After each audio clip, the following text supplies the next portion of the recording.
Rope Burn by Jan Seibold. One of the worst things that can happen to a kid is having to move to a new school. You don't know where you're going, you don't know any of the teachers, and you don't have any friends. It's an open invitation for humiliation. I figured that the best way to survive was to blend in like a chameleon. If you're new, the minute you stand out or call attention to yourself, you're dead. That first week of school, I was careful to wear the standard uniform of most kids my age: jeans, a t-shirt, and sneakers. I have shaggy blonde hair and brown eyes. I guess I'm pretty average looking. The first few days went by without any major problems. The routine was pretty much the same as in my old school. The teachers gave their beginning of the year speeches about homework and expectations and stuff, and handed out books. The other kids were still getting used to the shock of being back in school, so they didn't even seem to notice me. Things were going along well until Friday. That was the day I had my first gym class. Right away, the gym teacher, Mr. Reynolds, announced that we would be starting the year with a basic physical education test. He said that he wanted to see where we all stood. The test was to be made up of 4 stations: sit-ups, push-ups, laps, and rope climbing. When I heard him say rope climbing, I broke into a cold sweat. I had never been able to climb a rope at my old school, but at least there, it wasn't required. My old gym teacher used to let us rotate from station to station, but he never checked to see if we'd been to all of them. The few times I had tried to climb the rope, I barely got off the ground. It's not like I have a huge hulk of a body to pull up. In fact, I'm actually kind of skinny, but my arm muscles would refuse to cooperate and I would just hang there. My body was like a lead sinker on a fishing line. I avoided the rope as much as possible and spent more time on the tumbling mat and the balance beam. I have good balance from years of walking the porch rail at my old house. Now, not only would I have to try to climb the rope, I would have to do it in front of a class full of strangers. Mr. Reynolds went on to talk about gym rules, but I wasn't paying much attention. I just kept staring up at the twist of rope that seemed to reach into outer space. After Mr. Reynolds' announcements, we counted off by 4s. I was a 4. Rope climbing started with 3s. Luckily, we only had enough time left for 1 station that day. That meant I probably wouldn't get to that station until my next gym class. Maybe I could be sick that day. After gym, I went to my locker to get my lunch. As I was dialing my combination, I heard someone say, "You're not too crazy about rope climbing, are you?" I turned to see a dark-skinned boy staring at me through thick glasses. "Actually, I hate rope climbing," I admitted. "How did you guess?" "You look like you were going to pass out when Mr. Reynolds was talking about it," explained the boy. He was wearing black jeans and a bright yellow shirt with a picture of a lizard coming out of its pocket. "Every time I looked at you after that, you were just staring up at that rope like you were in a trance." I laughed and said, "We never had to climb ropes at my old school. I tried a few times, but I wasn't very good at it." We started to walk toward the cafeteria. "I'm James," said the boy. "I'm Richard." "You live in the old Miller place on Pine Street, don't you?" asked James. "How did you know?" "I've seen you in the backyard. I live on the street behind you, 1 house away. When I'm up in my treehouse, I can see right into your yard." I wasn't too crazy about the idea of someone spying on me, but I let it pass. "That's your treehouse?" I asked. I had seen the back of it from my yard. It sat high in the branches of a big oak tree. "Yeah, my dad and I built it a few years ago." "Do you want to come over after school today and see it?" "Sure," I said. "Thanks." By this time we had reached the cafeteria. I paused at the door and looked around. Students could sit anywhere, but most had already staked out their regular tables. For the first few days I had moved around, sitting on the fringes of groups that were caught up in their own conversations. James must have noticed that I was hesitating, because he said, "Want to come and eat at my table?" He pointed to a table where 2 boys were already sitting.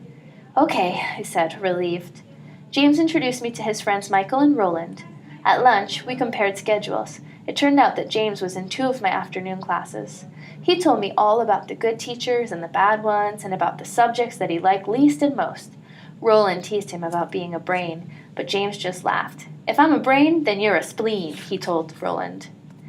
After school, I grabbed a handful of chocolate chip cookies and cut across the backyard to James's treehouse. "Hi!" called a voice from somewhere above me. James poked his head out of the doorway and looked down. "Come on up." I studied the tree. As far as I could tell, the only way to get up to the treehouse was by climbing a rope that was tied to a nearby branch. "Thanks a lot," I said. I suppose this is your idea of a joke? I turned to walk back home. Wait a minute, James shouted. I just wanted to help you. I figured maybe I could teach you to climb it. He sounded pretty sincere. I went back to the base of the tree. Do you think you could? I asked. We can try, said James. He caught hold of the rope and slid to the ground. Let's see what you can do. I wiped my hands on my pants. Then I reached up and grabbed the rope. I bent my knees and lifted my feet from the ground. As much as I strained, I could not pull myself up any farther. I just hung there while James studied me. I see your first mistake right away, he announced. I stood up and let go of the rope. First of all, you're expecting your arms to do all of the work, said James. Didn't you ever watch anyone climb a rope? Their legs do a lot of the work. Watch. He took hold of the rope with his hands and wrapped his legs around the bottom of it. The rope was clenched beneath his sneakers. James reached higher with his hands and pulled himself up. At the same time, his feet pushed downward. He repeated this movement over and over again, like an inchworm, until he had reached the top of the rope. Then, hand over hand, he lowered himself to the ground. Your arms can rest a little while your feet are gripping the rope, explained James. Try it, and don't put your hands so high this time. I took the rope in my hands and wrapped my legs around it. I tried to clasp the bottom with my sneakers. The rope kept slipping through my feet. I let go. You can't use the bottom of your feet to grab the rope, said James. You've got to use the sides. This time, while I held the rope with my hands, James tried to position my feet. Okay, he said. Try straightening your legs. I pushed down and managed to raise myself several inches. Good, said James. Now hold on with your feet and move your hands up. I was able to move them up an inch or so. I repeated the motion, inching my way up the rope. After I had climbed a foot or so, I stopped to rest. Try not to stop, James advised. It will only tire out your arms more. James was right. I shouldn't have stopped. When I tried to climb higher, my arms refused to cooperate. I jumped down, falling to my knees. I tried again and again. After a while, I was able to climb halfway up the rope before I stopped. Keep going, yelled James. I can't. My arms are getting shaky. I need to rest for a while. I let go of the rope and jumped down. You always get to the same spot and freeze, James commented. The rope in the gym is twice as high as this one. You'll never make it to the top at this rate. Thanks a lot, Coach. James grinned. No problem, we can try again tomorrow. After that, we went back to my house for a while. I showed James my room. He looked at my books and was excited to find Hatchet by Gary Paulson. He said that he had been wanting to read it. I let him borrow it. He was especially interested in my baseball card collection. It turns out that he collects too. He admired my poster of Ryne Sandberg. He's my favorite player, I explained. He was born on my birthday. Don't you mean you were born on his birthday? James asked. When he left to go home for dinner, he said, See you tomorrow at the top of the rope. The next day, I headed over to the treehouse as soon as my chores were done. I usually go to my dad's house for the weekend, but he was away on a business trip. James was already in the treehouse. Ready to do it? He called. I shoved the sleeves of my shirt up and grabbed the rope. Now remember, James said, just keep going no matter what. I started to climb. The night's sleep must have done me good. My arms felt strong again. I still wasn't setting any speed record for climbing, but I passed my old stopping point with no problem. Little by little, I worked my way up the rope until my eyes were at treehouse level. I stared. A card was propped against the door frame of the treehouse. I looked closer. It was a Ryne Sandberg rookie card. Keep going, and it's yours, James promised. Now you tell me, I grunted. I shouldn't have stopped to look at it. My arms were getting shaky and my feet slipped. I was much too high to drop to the ground. Come on, just a few more feet, James coaxed. I took a deep breath, and I strained to pull myself up.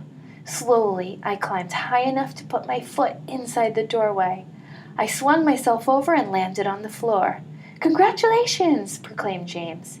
He handed me the baseball card. Thanks, I grinned. I couldn't believe I'd done it. There's only one thing I forgot to tell you, said James. What? I asked. Climbing down is a lot harder than climbing up. I groaned. We stayed up in the treehouse for a long time that morning, looking at James's stuff. He had been reading Hatchet up there and was already halfway through it. He kept a metal fishing tackle box in the treehouse all of the time. In it were an old battery-operated radio, gum, hard candy, a flashlight, a small notebook, and a pencil. We talked a lot, too. I told James about my old house and yard and about my mom and dad getting divorced. He told me about his best friend who had moved away at the beginning of the summer.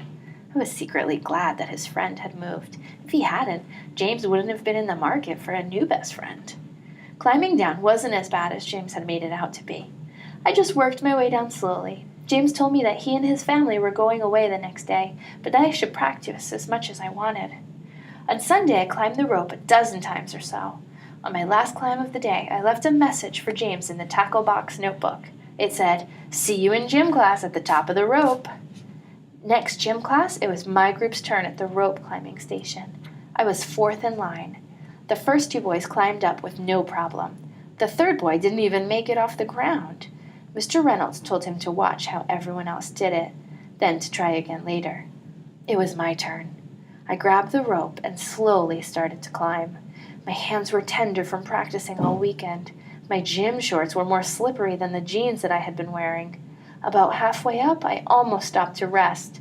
My hands were throbbing and my arms were starting to get that old shaky feeling. I didn't think I could go on. Just then, I spotted James watching me from the sit-up station. He grinned and gave me a thumbs-up sign. I kept going. Before I knew it, I had reached the top. I looked around for a few seconds. I was even higher than the basketball hoops. I had never paid much attention to the outline of the basketball court, which was painted on the floor. From up above, its colorful boundaries stood out clearly. Slowly, I made my way back down. I knew that if I stopped to rest, my arms would give out. When I reached the bottom, Mr. Reynolds said, "Good job, Richard." I didn't even know that he knew my name. He made a check mark on a list. I looked up at the top of the rope. Thanks to James, I had seen the world from a place I'd never been before. I guess that's one of the things that friends do best.